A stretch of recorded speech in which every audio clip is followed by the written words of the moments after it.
Welcome back to my YouTube channel. तुमचे सर्वांचं स्वागत आहे पुन्हा एकदा भारतीय नर्सिंग क्लास हँडरायटिंग नोट्समध्ये. तर आजच्या क्लासमध्ये आपण घेऊया आरोग्य शिक्षणाच्या पद्धती, ते म्हणजेच की method of health education.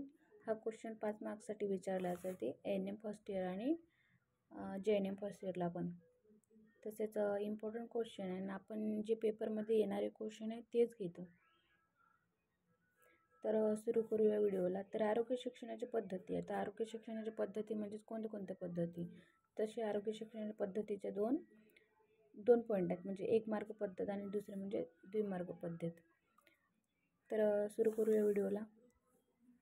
Video सुरू करण्याच्या आधी जर चॅनलला सबस्क्राईब केले नसेल तर करून घ्या, जेणेकरून तुम्हाला व्हिडिओची सर्वात आधी नोटिफिकेशन मिळावी.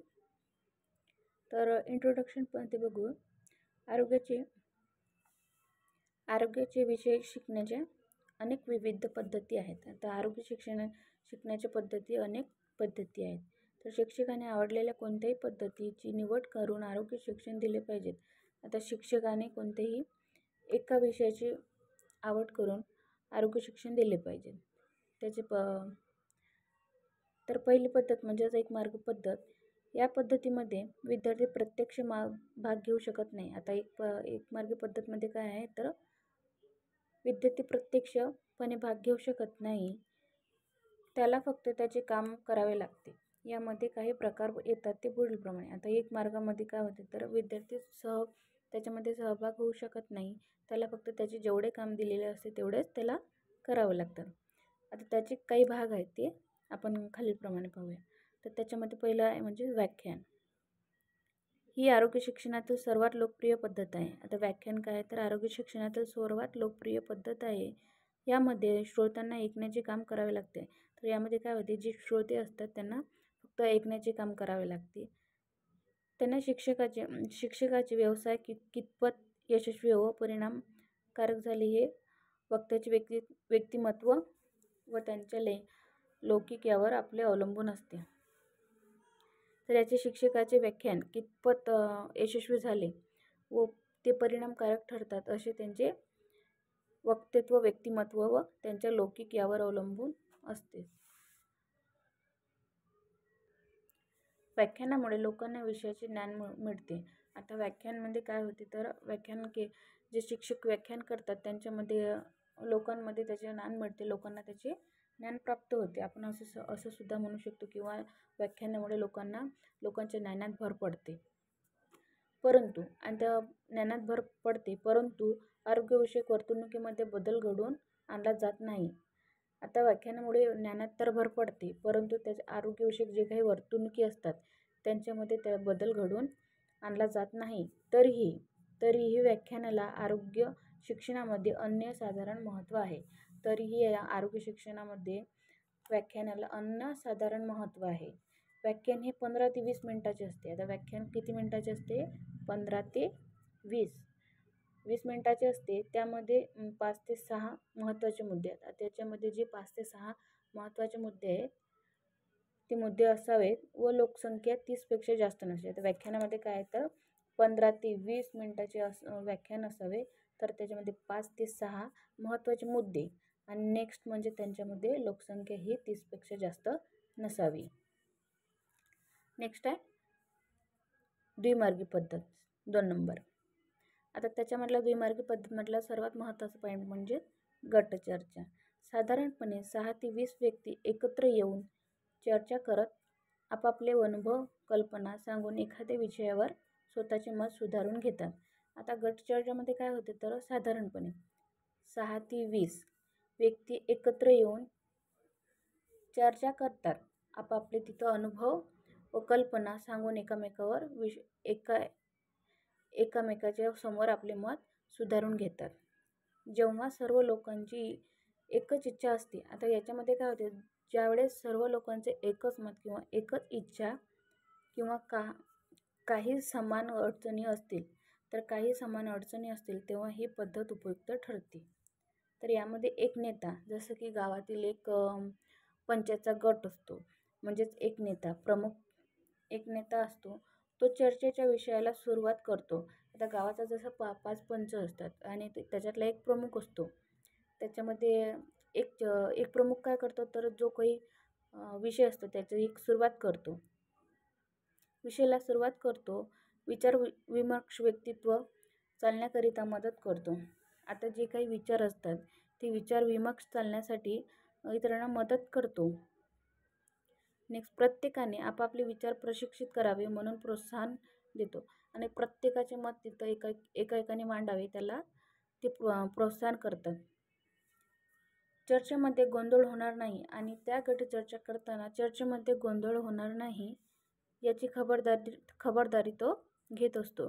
शेवटी विषयाची सांगता करतो आणि जो काही विषय असतो त्याची शेवटी सांगसवर करतो. आता चर्चा योग्य पद्धतीने झाली तर काही निर्णय तो समूह एकमताने घेऊ शकतो. चर्चेतील सर्व गोष्टींची नोंद ठेवण्यासाठी एक व्यक्ती असते. आता या सर्व गोष्टीचे अहवाल किंवा चर्चेची नोंद ठेवण्यासाठी एक व्यक्ती असतो आणि तो व्यक्ती त्या गोष्टीचा अहवाल तयार करून समीपत्र त्याने तयार करण्याची जबाबदारी त्यांच्यावर असते. आता सर्व गोष्टीचा अहवाल तयार करून त्याच्या एक व्यक्ती काय करते तर एक समीपत्र तयार करते आणि त्यांचा अहवाल तयार करून ठेवतो. नेक्स्ट आहे दुसरा पॉईंट याच्यामधला गटचर्चा करताना लक्षात ठेवण्याचे नियम. आता गटचर्चा म्हणजे याच्यामध्ये काही नियम असतात. गटचर्चा करताना याच्यामध्ये पडलेले नियम. आता गटचर्चा करताना आपले मत विचार स्पष्ट मांडावे. आपण एकमेकांमध्ये जे ग्रुपमध्ये किंवा पंचामध्ये किंवा गावामध्ये जे विचार मांडत असतो त्यामध्ये आपले हे विचार स्पष्टपणे मांडावे किंवा इतरांना ते समजता आले पाहिजे. नेक्स्ट, दुसरा पॉईंट म्हणजे इतरांचे म्हणणे ऐकून घ्यावे, मुद्द्याला अनुसरून बोलावे. आता आपलेच त्यांना मत न सांगता इतरांचे पण बोलणे समजून घ्यावे व मुद्द्याला अनुसरून बोलावे आणि त्याच मुद्द्याला अनुसरून बोलावे. तसेच तो मुद्दा पुन्हा पुन्हा बोलू नये. आणि एखाद्या व्यक्ती काय करते तर तो मुद्दा पुन्हा पुन्हा बोलतो. त्याच्यामुळे गोंधळ निर्माण होते आणि गोंधळामुळे सुद्धा चर्चा तिथं संपते. त्यामुळे पुन्हा पुन्हा एकच मुद्दा बोलू नये. विधायक टीका कराव्या व आपणावर झालेली टीका हस्तमुखाने स्वीकारावी. आता याच्यामध्ये काही विधायक असतात. ते विधायक काय करतात तर त्या व्यक्तीवर टीका करतात किंवा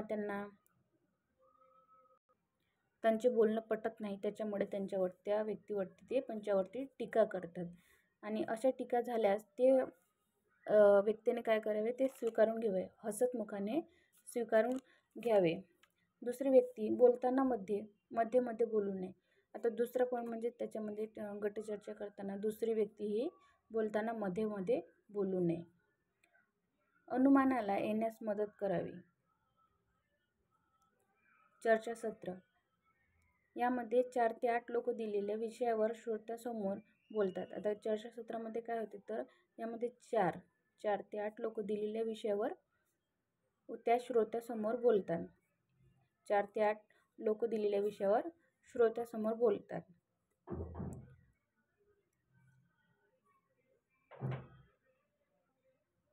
पॅनलमध्ये एक चेअरमॅन वा सूत्रधार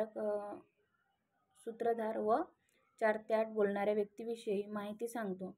आता पॅनलमध्ये एक चेअरमॅन वा सूत्रधार हा 4 ते 8 विषयाची थोडक्यात कल्पना देतो. त्याच्यामध्ये तो 4 ते 8 थोडक्यात त्या विषयाची कल्पना देतो. जे सूत्रधार तज्ज्ञ असतील त्या व्यक्तींना त्या पद्धतीस सूत्रधारामार्फत आपले प्रश्न तज्ज्ञांच्या विचारात येतात. आता जे 4 ते 8 श्रोते असतात त्या श्रोत्यांसमोर सूत्रधारामार्फत आपले प्रश्न तज्ज्ञांना विचारता येतात. आपले प्रश्न आपण तिथं तज्ज्ञांच्या समोर विचारता येतात आणि सूत्रधार चर्चा चालूच ठेवण्याचे काम करतो. जे सूत्रधार असतात ते चर्चा सुरू ठेवण्याचे काम करत असतो. चर्चासत्र जर योजनेबद्ध असेल तर त्याचा श्रोत्यावर चांगला परिणाम होतो. तर चर्चासत्र हा एखाद्या योजनेबद्दल असतो तर त्याचा चांगला गावावर किंवा त्या व्यक्तीवर चांगला परिणाम होतो. आणि परिसंवाद यामध्ये त्या विषयातील तज्ज्ञ व्यक्तीकडून व्याख्यानाच्या माध्यमातून जनसमुदायापुढे आपले विचार मांडले जातात. तसेच प्रश्न विचार सरून परिसंवाद भाग घेऊ शकतो. आता परिसंवादमध्ये काय होते तर आपली या विषयामध्ये जे विषय असतील ते तज्ज्ञ व्यक्तीकडून आपले व्याख्यानच्या माध्यमातून जे जनसमुदाय असतो, एक समुदाय असतो, त्या जनसमुदायामध्ये आपले विचार मांडले जातात आणि तसेच तिथे प्रश्न विचारून परिसंवाद भाग घेऊ शकतात. अशा प्रकारे गटचर्चा करताना लक्षात ठेवण्याचे नियम आणि आरोग्य शिक्षणाच्या जे काही पद्धती आहेत ते पद्धती आपण या ठिकाणी बघितल्या. तसेच तुम्हाला व्हिडिओ आवडल्यास व्हिडिओ कसा वाटला कमेंट करा, व्हिडिओला भरपूर लाईक करा आणि चॅनलला सबस्क्राईब करायला विसरू नका. थँक्यू. भेटूया नेक्स्ट व्हिडिओमध्ये.